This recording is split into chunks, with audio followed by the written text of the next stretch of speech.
নমস্কাৰ দুপৰ শিনাম ষ্টুডিঅ'ত প্ৰস্তুত গোস্বামী আৰম্ভণিতে ব্ৰেকিং নিউজ অসম জাতীয় পৰিষদত যোগদান কৰিব পলাশ চাংমায়ে ৰাজনীতিলৈ আহিব এজেৱাইচিপিৰ নেতাগৰাকী সোণাৰী সমষ্টিৰ পৰা প্ৰতিদ্বন্দ্বিতা কৰিব নিৰ্বাচনত পুনৰবাৰ জনাইছো যে অসম জাতীয় পৰিষদত যোগদান কৰিব পলাশ চাংমায়ে ৰাজনীতিলৈ আহিব এজেৱাইচিপিৰ নেতাগৰাকী সোণাৰী সমষ্টিৰ পৰা প্ৰতিদ্বন্দ্বিতা কৰিব আগন্তুক নিৰ্বাচনত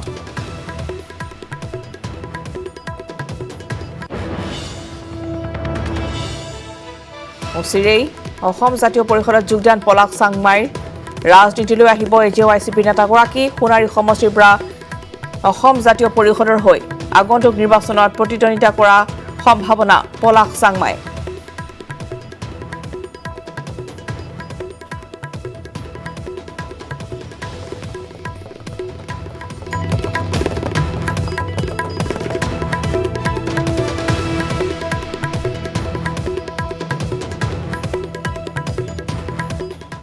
और इफाले लखीमपुर उपस्थित हुई गई प्रियंका गांधी कांग्रेसर प्रतिनिधि कार्यसूचीत अंशग्रहण प्रियंकार आगमन उत्फुल्लित हो पड़े कांग्रेस शिविर लखीमपुर झुमुर बिहु नाचिले प्रियंकाय कांग्रेसर असम बचा अभियान अंशग्रहण प्रियंकार कांग्रेसर विशाल जनसभात अंशग्रहण प्रियंका गांधीर लखीमपुर सोनारी गांव पंचायत भ्रमण करिब प्रियंकाय 12 बजार पर उजनी और उत्तर असমৰ 10খনকৈ জিলাৰ कांग्रेसर বিষয়ববীয়াৰে আলোচনাত মিলিত হয় নিবনুৱা সমস্যাৰ বিৰুদ্ধে লখিমপুৰত कांग्रेसर प्रतिबादতো अंशग्रहण কৰে প্ৰিয়ংকা গান্ধীয়ে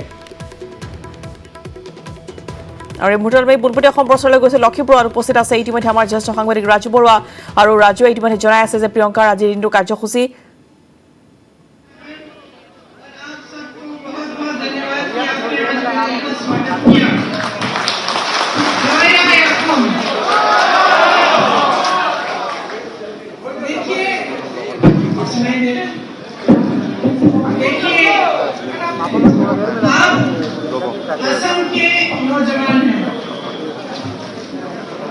इस प्रदेश की सबसे बड़ी शक्ति है और इस शक्ति को अगर आप ठीक ढंग से पहचानेंगे नहीं आप अपनी शक्ति को इस्तेमाल नहीं करेंगे तो आपका भविष्य मजबूत नहीं बन पाएगा तो आज आप यहाँ इसलिए उपस्थित हैं क्योंकि कांग्रेस एक कार्यक्रम शुरू करने जा रही है जिसमें हर जिले में हर ब्लॉक में हमारे कार्यकर्ता आप सबके साथ बेरोजगारी के खिलाफ प्रदर्शन करेंगे तो आज यहाँ खड़े हुए मैं ये कहना चाहती हूँ कि आपको अपने नेताओं को और जो राजनीति में आपके सामने चुनाव के समय आते हैं आपसे वादे करते हैं उनको पहचानना बहुत जरूरी है अगर आप उनकी सच्चाई नहीं पहचानेंगे तो आप अपना भविष्य नहीं बदल पाएंगे तो मैं आपसे कहना चाहती हूँ कि जो आपके सामने पिछले चुनाव में आए और उन्होंने 25 लाख रोजगार देने का वादा किया लेकिन आज 5 साल बाद 80,000 रोजगार भी नहीं दे पाए उनको आप पहचानिए जो प्रदेश भर में चार्टर प्लेन से घूमते हैं हर समय वो चुनाव के समय आपके सामने साइकिल चला के आए तो आप उनको पहचानिए आप पहचानिए कि आपकी भलाई किसमें है आज आपके प्रदेश की बहुत बहुत उपलब्धियां हैं यहाँ से आप पूरे देश भर में आप अपनी हस्तकला अपनी जो भी आप कार्य करते हैं वो सब आप यहाँ से पूरे देश भर में भेज सकते हैं लेकिन उसका विपरीत हो रहा है आपकी अपनी चीजें जैसे ये अंगोछे जैसे ये सुराई मछलियां भी अलग अलग प्रदेशों से आपके प्रदेश आ रहे हैं आंध्र प्रदेश से मछली आ रही है सुराई तमिलनाडु में बन रही है अंगोछे कहीं और से आ रहे हैं सूरत से आ रहे हैं तो ये क्यों हो रहा है यहाँ पे जो आपकी उपलब्धियां हैं जो आपकी शक्तियां हैं उनको मजबूत क्यों नहीं किया जा रहा है आपके प्रश्न पूछिए आपके यहाँ पे असम में जितने भी उद्योग थे जो आपके चाय के बागान हैं जो ऑयल की फील्ड्स है वो दूसरों के हाथों में क्यों जा रही है क्योंकि क्योंकि जो सरकार असम को आज चला रही है, जो सरकार केंद्र में आज है, वो आपके हित में नहीं है। वो ना आपकी संस्कृति को पहचान देना चाहती है, ना उसको मजबूत करना चाहती है। और जब तक वे आपको समझ नहीं पाएंगे, जब तक आपके हित के लिए काम नहीं कर पाएंगे, तो आपका भविष्य मजबूत करना। अगर आप देखेंगे तो पूरे देश भर में सिर्फ 2-3 उद्योगपतियों को मजबूत करने का काम किया जा रहा है। हमारे तमाम नौजवान बेरोजगार हैं, जो रोज आज भी गैस सिलेंडर के दाम बढ़ रहे हैं, रोज हर चीज के दाम बढ़ रहे हैं, पेट्रोल, डीजल, और कोई सुनवाई नहीं। तो मैं आपको लंबा लेक्चर देने नहीं आई, इस कार्यक्रम का उद्घाटन करने आई थी, जिसके जरिए आप सब हर जिले में प्रदर्शन करेंगे। लेकिन मैं ये जरूर कहूंगी कि आपका भविष्य आपके हाथों में है। आप ही हैं इस देश की शक्ति, आप ही हैं असम की शक्ति। तो अपनी जिम्मेदारी बहुत ध्यान से समझिए और उसको अपने हाथों में लीजिए। जो 5 साल से यहाँ पे सरकार चल रही है, उन्होंने आपके लिए काम नहीं किया। अगर काम किया होता तो आज ये परिस्थिति नहीं होती। जब यहाँ पे बाढ़ आई तब भी बड़े बड़े नेता यहाँ नहीं आए आपसे मिलने। जब आप संकट में थे, लॉकडाउन के समय, कोरोना के समय, तब भी कोई आपसे मिलने नहीं आया। और चुनाव के समय 5-5 चक्कर काट डाले। तो सच्चाई आपके सामने है। आप यहाँ उनको चुनिए जो आपके सामने बड़े बड़े वादे करते हैं लेकिन एक भी वादा पूरा नहीं कर पाते। या उनको चुनिए जिन्होंने आपको काम करके दिखाया है, जिन्होंने इस देश में बड़े बड़े उद्योगों की नींव डाली, जिन्होंने रोजगार दिलवाए, जिन्होंने कर्जे माफ किए, जो बाढ़ के समय आपके पास किसी भी तरह से पहुंच जाते थे। तो ये सब आपके हाथों में है। और मैं सिर्फ आपसे ये आग्रह करने आई हूँ कि सोच समझ के अपना वोट डालिए। ये वोट किसी पार्टी के लिए नहीं है, ये वोट असम के लिए है, ये वोट आपके अस्तित्व के लिए है, आपकी संस्कृति को बचाने का वोट है। और खास तौर से मेरे नौजवान भाइयों और बहनों, आपके भविष्य को बचाने का वोट है। तो आप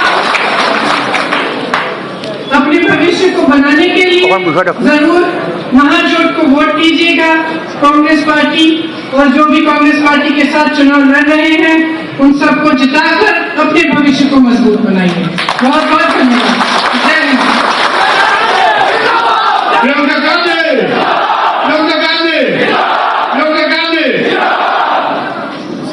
আমি ধন্যবাদ জানাইছো প্রিয়ঙ্কা গান্ধী ডাঙৰীয়ানী, জিতেন্দ্ৰ সিং ডাঙৰীয়া, বিপুল বৰা এতিয়া ৰকিবুল হুছেইন গৌৰৱ সুস্মিতাৰে সকলোকে যিসকলে ইয়ালৈ আৰু লখিমপুৰৰ পৰা এয়া এখন দলীয় সভাত অংশগ্ৰহণ কৰিছে প্ৰিয়ংকা গান্ধীয়ে। সমান্তৰালভাৱে আগন্তুক নিৰ্বাচনত কংগ্ৰেছ মিত্ৰজোঁটক সকলোকে ভোট দি জয়যুক্ত কৰিবলৈ তেওঁ আহ্বান জনাইছে জনতালৈ। সমান্তৰালভাৱে যিহেতু এখন বিদেশীমুক্ত অসম, সমান্তৰালভাৱে নিজৰ ভৱিষ্যত সুৰক্ষিত কৰিবলৈ কংগ্ৰেছক ভোট দিবলৈ আহ্বান কংগ্ৰেছ নেত্ৰীগৰাকীৰ। আৰু যেতিয়াই তেওঁ লখিমপুৰত উপস্থিত হৈছিল তেতিয়াই তেওঁ দেখিবলৈ পোৱা গৈছিল যে এনেদৰে সাধাৰণ জনতাৰ সৈতে মত বিনিময় কৰিছে। সমান্তৰালভাৱে ঝুমুৰ নৃত্যতো অংশগ্ৰহণ কৰে এইগৰাকী কংগ্ৰেছ নেত্ৰীয়ে। আৰু ইতিমধ্যে আমি জনাইছোঁ যে লখিমপুৰৰ আজি কাৰ্যসূচীৰ পিছতে তেওঁ আহিব তেজপুৰলৈ। দুদিনীয়া ভ্ৰমণসূচীৰে অসমত আহি উপস্থিত হৈছেহি প্ৰিয়ংকা গান্ধী। আৰু ইতিমধ্যেই কংগ্ৰেছৰ ভেটি সবল কৰিবলৈ ইতিমধ্যে লখিমপুৰত গৈ তেওঁ এখন দলীয় সভাত অংশগ্ৰহণ কৰিছে। লগতে উত্তৰ অসমৰ লগতে চাহ শ্ৰমিকসকলৰ যি সমস্যা, সেই সমস্যা সন্দৰ্ভতো তেওঁলোকৰ সৈতে আলোচনাত মিলিত হ'ব। সমান্তৰালভাৱে নিবনুৱা সমস্যা সন্দৰ্ভত যি প্ৰতিবাদী কাৰ্যসূচী ৰূপায়ণ কৰা হৈছে লখিমপুৰত, সেই কাৰ্যসূচীটো তেওঁ অংশগ্ৰহণ কৰাৰ সম্ভাৱনা। বাতৰিৰ মাজলৈ লখিমপুৰ কাৰ্যসূচীৰ পিছতে কংগ্ৰেছ নেত্ৰী প্ৰিয়ংকা গান্ধী উপস্থিত হ'ব বিহপুৰীয়াত। বিহপুৰীয়া সমষ্টিত মহাপুৰুষ মাধৱদেৱৰ জন্মস্থান লেটিকু পুখুৰী আৰু ৰঙাজান থানত সেৱা কৰাৰ পিছতে ৰাওনা হ'ব গহপুৰলৈ। ৰাষ্ট্ৰীয় নেত্ৰীগৰাকীৰ আগমনত এতিয়া স্বাভাৱিকতে উৎফুল্লিত হৈ পৰিছে কংগ্ৰেছ কৰ্মীসকল। পুনৰবাৰ জনাওঁ যে লখিমপুৰৰ আজি কাৰ্যসূচী এখন দলীয় সভাত অংশগ্ৰহণ কৰাৰ পিছতে তেওঁ যাব ইতিমধ্যে বিহপুৰীয়ালৈ। আৰু বিহপুৰীয়াত আজি মহাপুৰুষ মাধৱদেৱৰ জন্মস্থান লেটিকু পুখুৰীত আৰু ৰঙাজান থানত সেৱা কৰাৰ পিছতে তেওঁ গহপুৰলৈ ৰাওনা হ'ব। ৰাষ্ট্ৰীয় নেত্ৰীগৰাকীৰ আগমনত উৎফুল্লিত হৈ পৰিছে কংগ্ৰেছ কৰ্মীসকল।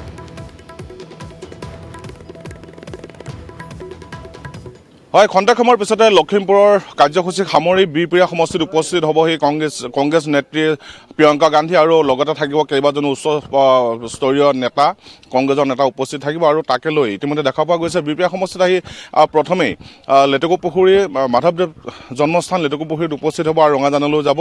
মই পোনে পোনে কথা পতাৰ যত্ন কৰিম। কি ক'ব যে আপোনালোকক উৎসাহ জনাবৰ কাৰণে হয়তো যিহে প্ৰিয়ংকা গান্ধী আহি উপস্থিত হৈছেহি, কি ক'ব এই মুহূৰ্তত? আচলতে সেইটো নিৰ্বাচন আহিছে, গতিকে নিৰ্বাচনৰ সময়তো তেনেকুৱা এটা হয়, কিন্তু তথাপিতো আমাৰ নেত্ৰীগৰাকী আহিছে মুখ্যতঃ এই মহাপুৰুষ শ্ৰী শ্ৰী মাধৱদেৱ দুই ভাগ থানত তেখেতে শৰাই দিছে আৰু তেখেতে নিজে সেৱা ল'ব। গতিকে আমি এটা উৎফুল্লিত ডেফিনেটলি হৈছোঁ যে ৰাষ্ট্ৰীয় পৰ্যায়ৰ এগৰাকী নেত্ৰী প্ৰিয়ংকা গান্ধী ডাঙৰীয়ানী আৰু ৰাষ্ট্ৰীয় পৰ্যায়ে আমাৰ নেতাসকল আহিব। গতিকে আমি ইয়াত বিহপুৰীয়া সমষ্টিবাসীয়ে বিশেষকৈ আমি কংগ্ৰেছ কৰ্মীখিনি, অকল কংগ্ৰেছ কৰ্মীয়ে নহয়, সমূহ ৰাইজে আজি আপোনালোকে প্ৰত্যক্ষ কৰিছে যে ৰাইজ ৰাতিপুৱাৰ পৰা ব্যস্ত আছে যে অতিথি আহিব, যে অতিথিক আমি শুশ্ৰূষা কৰিব লাগে। মুখ্যতঃ এই বিহপুৰীয়া সমষ্টি এই পৰম্পৰা এইটো আমি অটুট ৰাখিব বিচাৰিছোঁ। কি ভাবে উদ্ধাৰ হ'ব নে বিহপুৰীয়া সমষ্টি? তো নিশ্চিত কথা যে বিহপুৰীয়া সমষ্টিৰ যিটো জনগাঁথনি আৰু বিহপুৰীয়া সমষ্টিৰ যিটো জনসাধাৰণৰ যিটো ৰেট, সেইটো আচলতে শিক্ষিত মানুহৰ হাৰ ইয়াত আটাইতকৈ বেছি। প্ৰায় 80% মানুহ শিক্ষিত মানুহ, সংস্কৃতিবান মানুহ আৰু নিজস্ব চিন্তা চৰ্চা ধ্যান ধাৰণা থকা মানুহ। এই মানুহখিনিয়ে একোটা নিৰ্বাচনৰ আগতেই মানসিকভাৱে মাইণ্ডছেট এটা তৈয়াৰ কৰে কাক তেওঁলোকে জিকাই লৈ যাব। আৰু বৰ্তমান সময়ত সমগ্ৰ দেশৰ পৰিৱেশ পৰিস্থিতিৰ সম্পৰ্কে অন্যান্য সমষ্টিৰ লগত বিহপুৰীয়া সমষ্টিয়ে বহুত ব্যাপকভাৱে জ্ঞাত। আৰু আমি মানুহৰ মনৰ ভিতৰত যি পঢ়িছোঁ তাৰ পৰা এটা কথা অনুভৱ কৰিছোঁ যে এইবাৰ বিহপুৰীয়া সমষ্টিৰ মানুহে আগতীয়াকৈ এটা সিদ্ধান্ত লৈছে, যিটো সিদ্ধান্তৰে বিহপুৰীয়া সমষ্টিৰ মানুহে যে অসমত যিটো ক্ষমতাৰ পৰিৱৰ্তনৰ যিটো ধাৰা আহিছে সেই ধাৰাটোত সহযোগিতা কৰিব আৰু বিহপুৰীয়া সমষ্টিটো বিজেপিৰ হাতৰ পৰা উদ্ধাৰ হৈ কংগ্ৰেছৰ হাতলৈ যাব। হয়, নিতান্ত এয়া হ'ল মই কথা পাতিবলৈ যত্ন কৰিলোঁ যিসকল কংগ্ৰেছ কৰ্মী আছে তেওঁলোক, মই পুনৰ কৈছোঁ যে অত্যন্ত উৎসাহী হৈ আছে। ইফালে যমুনামুখ সমষ্টিত কংগ্ৰেছৰ প্ৰাৰ্থী প্ৰক্ষেপ কৰিলে সামগ্ৰীত ৰকিবুলৰ বিপদ ঘটাব AIUDF-এ। ৰকিবুল ৰিপুণ বৰাক কঠোৰ সমালোচনা কৰি মন্তব্য কৰিছে প্ৰদেশ কংগ্ৰেছৰ প্ৰাক্তন সাধাৰণ সম্পাদক জাকিৰ হুছেইনে। প্ৰাক্তন সাংসদ সিৰাজুদ্দিন আজমলক যমুনামুখত প্ৰাৰ্থিত্ব দিয়াৰ ঘোষণা কৰাৰ লগে লগে কংগ্ৰেছৰ মহলত ব্যাপক চৰ্চা আৰম্ভ হৈছে। মহাজোঁটৰ প্ৰাৰ্থিত্ব বিচাৰিছে কংগ্ৰেছৰ নেতা কৰ্মীসকলেও। এই ক্ষেত্ৰত সামাজিক মাধ্যমতো ব্যাপক চৰ্চা চলাইছে। যমুনামুখত মই বোধ কৰোঁ সিৰাজুদ্দিন আজমল সাহেব আগৰ দুবাৰ MLA আছিল, কাম কি কৰিছে নকৰিছে নাজানো, কিন্তু তেওঁলোকৰ লগত ফেৰ মাৰিব গৈ কংগ্ৰেছে ইয়াত আকৌ বন্ধুত্বপূৰ্ণভাৱে কেণ্ডিডেট দিব, সেইটো একেবাৰে ঘোকাত মিছা কথা। কাৰণ ৰিপুণ বৰাই বিভিন্ন অঞ্চলৰ পৰা বিভিন্নজনৰ পৰা টিকেট দিম বুলি ইতিমধ্যে এটা বদনাম ওলাইছে, কিবা কিবি লৈছে বুলি। আৰু ৰকিবুল হুছেইন আৰু বদৰুদ্দিন আজমল যিমান দিন জীয়াই থাকিব, যমুনামুখ সমষ্টিত তেওঁ শক্তিশালী প্ৰাৰ্থিত্ব কংগ্ৰেছৰ পৰা কেতিয়াও নিদিয়ে। কাৰণ ইয়াত যদি শক্তিশালী প্ৰাৰ্থী প্ৰক্ষেপ কৰিম বুলি যদি ৰকিবুল হুছেইন ৰিপুণ বৰাই ভাবিছে, তেতিয়াহ'লে বদৰুদ্দিন আজমলে ৰকিবুল হুছেইনৰ সামগ্ৰীত শক্তিশালী AUDF-ৰ প্ৰাৰ্থী দি ৰকিবুল হুছেইনৰ ঘণ্টা বজাই দিব। দুই দিনতে স্পষ্ট হ'ব অগপ বিজেপিৰ আসন বুজাবুজি, কিন্তু এতিয়াও আঁতৰা নাই বিজেপি অগপৰ আসন বাটোৱাৰাক লৈ সংঘাত। সৰুক্ষেত্ৰীত বিজেপি অগপৰ প্ৰাৰ্থিত্বক লৈ অব্যাহত আছে টনাজোৰা। সৰুক্ষেত্ৰী সমষ্টিয়ে অগপক এৰি নিদিয়াৰ হুংকাৰ বিজেপি কৰ্মীৰ। অসম গণ পৰিষদ দলক সৰুক্ষেত্ৰীত প্ৰাৰ্থিত্ব প্ৰদান কৰিলে বিজেপি কৰ্মীসকলে সহযোগ নকৰাৰ হুংকাৰ প্ৰদান কৰিছে। বিগত বিধানসভা নিৰ্বাচন আৰু লোকসভা নিৰ্বাচনত সৰুক্ষেত্ৰী বিধানসভা আৰু বৰপেটা লোকসভা সমষ্টি অসম গণ পৰিষদ দলক এৰি দিছিল বিজেপি দলে।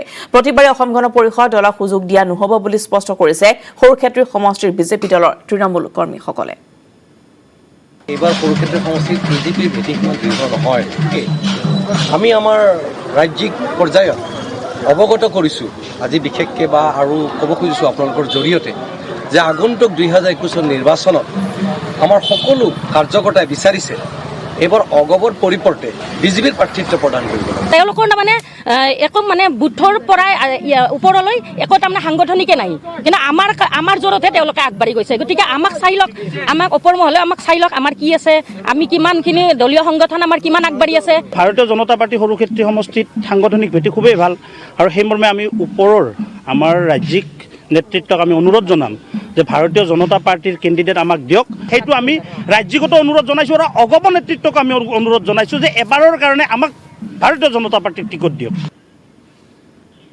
কংগ্ৰেছৰ পৰা পদত্যাগ অনিল ৰাজাৰ লবিকেন্দ্ৰিক ৰাজনীতিৰ অভিযোগ কৰি পদত্যাগ ৰাজাৰ সোনিয়া গান্ধীলৈ প্ৰেৰণ পদত্যাগ পত্ৰ কংগ্ৰেছক ভোট নিদিবলৈ আহ্বান অনিল ৰাজাৰ বদৰুদ্দিন আজমলে টিকটৰ নামত ধন সংগ্ৰহ কৰাৰ অভিযোগ ৰাহুল গান্ধীক এলেহুৱা আৰু অদূৰদৰ্শী আখ্যা অনিল ৰাজাৰ প্ৰিয়ংকা গান্ধী সভাপতি হলে কংগ্ৰেছ আগবাঢ়িহেঁতেন এই মন্তব্য তেওঁ আগবঢ়াই পদত্যাগ পত্ৰ ইতিমধ্যে প্ৰেৰণ কৰিছে কংগ্ৰেছৰ পৰা পদত্যাগ কৰিছে অনিল ৰাজাই লবিকেন্দ্ৰিক ৰাজনীতিৰ অভিযোগ কৰি পদত্যাগ পত্ৰ প্ৰেৰণ কৰিছে সোনিয়া গান্ধীলৈ কংগ্ৰেছক ভোট নিদিবলৈ আহ্বান অনিল ৰাজাৰ বদৰুদ্দিন আজমলে টিকটৰ নামত ধন সংগ্ৰহ কৰাৰ অভিযোগ ৰাহুল গান্ধীক এলেহুৱা বুলি আৰু অদূৰদৰ্শী আখ্যা দিছে অনিল ৰাজাই প্ৰিয়ংকা গান্ধী সভাপতি হলে কংগ্ৰেছ আগবাঢ়িহেঁতেন বুলি তেওঁ উল্লেখ কৰিছে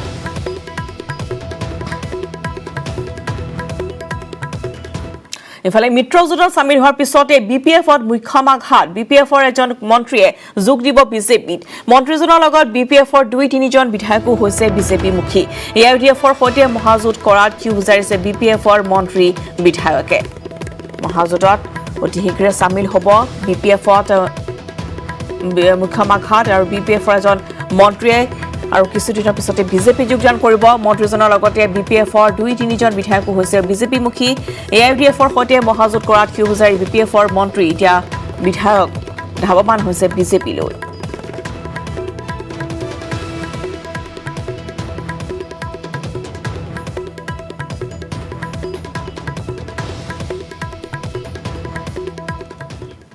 আসন ভাগ বটোৱাৰাক লৈ আজি দুই মিত্ৰদল অগপৰ বিজেপিৰ মাজত গুৰুত্বপূৰ্ণ বৈঠক ৰাজ্যিক বিজেপিৰ সভাপতি ৰঞ্জিত কুমাৰ দাসৰ বাসগৃহত অনুষ্ঠিত হৈছে বৈঠক সমষ্টি নিৰ্ধাৰণ সন্দৰ্ভত দুই দলৰ মাজত আলোচনা ইউপিপিএল আৰু গণ সুৰক্ষা পাৰ্টিৰ সৈতেও আসন বুজাবুজিৰ সম্ভাৱনা অগপৰ বিজেপিয়ে এৰা ধৰা কৰিব নিজৰ দখলত থকা সমষ্টি কেইটাত ইতিমধ্যে অতুল বৰা বীৰেন্দ্ৰ প্ৰসাদ বৈশ্যও উপস্থিত আছে এই বৈঠকত ৰঞ্জিত দাসৰ চৰকাৰী বাসভৱনত উপস্থিত হৈছে মুখ্যমন্ত্ৰী সৰ্বানন্দ সোণোৱালো আৰু ইতিমধ্যে অসম গণ পৰিষদে উল্লেখ কৰিছে যে তেওঁলোকে 14টাকৈ সমষ্টি তেওঁলোকৰ দখলত থকা সমষ্টিকেইটা নিজৰ প্ৰাৰ্থী আগবঢ়াব সমান্তৰালভাৱে 40টাকৈ সমষ্টি তেওঁলোকে প্ৰতিদ্বন্দ্বিতা কৰাৰ কথা উল্লেখ কৰিছে আৰু ইতিমধ্যে আজি আসন ভাগ বতৰাক লৈ দুই মিত্ৰদল অগপ বিজেপিৰ বৈঠক অনুষ্ঠিত হৈছে ৰঞ্জিত দাসৰ বাসগৃহত সমান্তৰালভাৱে ইউপিপিএল আৰু গণ সুৰক্ষা পাৰ্টিৰ সৈতেও আসন বুজাবুজিৰ সম্ভাৱনা আছে আজিৰ দিনটোত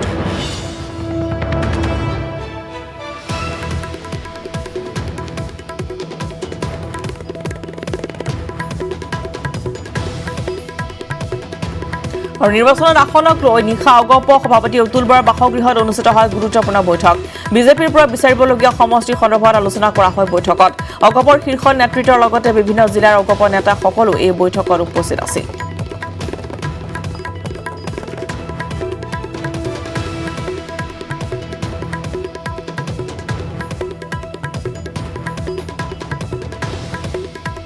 যিখিনি পাতিব লাগে আমি আগতেই পাতিছোঁ নতুনকৈ এনেধৰণৰ কথা বতৰা পতা নাই প্ৰস্তুতি কি হৈছে সেই সম্পৰ্কে কথা বতৰা পাতিছোঁ 2016তকৈ আমাৰ পজিশ্যন এইবাৰ যথেষ্ট ভাল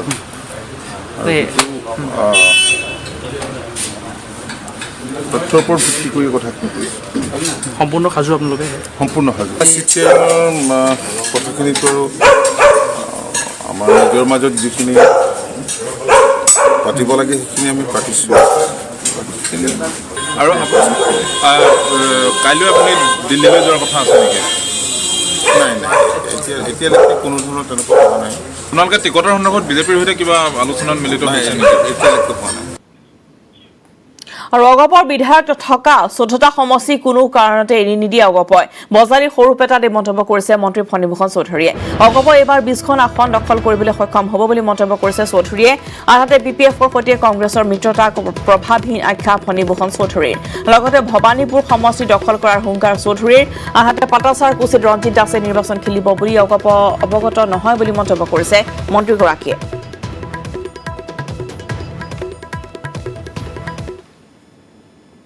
না মই জানাত আজিৰ দিনটোতো আলোচনা নহয় আজি না আলোচনা নিশ্চয় ডেফিনেটলি হ'ব কিন্তু আজি তেনেধৰণৰ আলোচনাত বহাৰ কোনো সিদ্ধান্ত হোৱা নাই আৰু মই অৱশ্যে বঙাইগাঁৱত আছোঁ আমাৰ সভাপতি এতিয়া বোকাখাটত আছে কাৰ্যকৰী সভাপতি কলিয়াবৰত আছে গতিকে তেওঁলোক আবেলি আহি পাব গতিকে আবেলি অহাৰ পিছত আমাৰ মাজত বহা বহি হ'ব কিন্তু BJP Reliance strategic business venture limited Skytran কোম্পানীৰ পৰা অতিৰিক্ত ইকুইটি ষ্টিক আহৰণ কৰিছে ইয়াৰ পৰিমাণ 26.76 মিলিয়ন আমেৰিকান ডলাৰ এই কথা ঘোষণা কৰিছে ৰিলায়েন্স ষ্ট্ৰেটেজিক বিজনেছ ভেঞ্চাৰ লিমিটেডে উল্লেখযোগ্য যে আমেৰিকাৰ বিখ্যাত প্ৰযুক্তি কোম্পানী নতুন এই পদক্ষেপ সন্দৰ্ভত ৰিলায়েন্স ইণ্ডাষ্ট্ৰিজ লিমিটেডৰ অধ্যক্ষ তথা পৰিচালন সঞ্চালক মুকেশ আম্বানীয়ে কয় যে ইয়াৰ জৰিয়তে প্ৰযুক্তিৰ বৃহৎ সম্প্ৰসাৰণ হ'ব আৰু বিশ্বতে এক পৰিৱৰ্তনৰ বাৰ্তা বহন কৰিব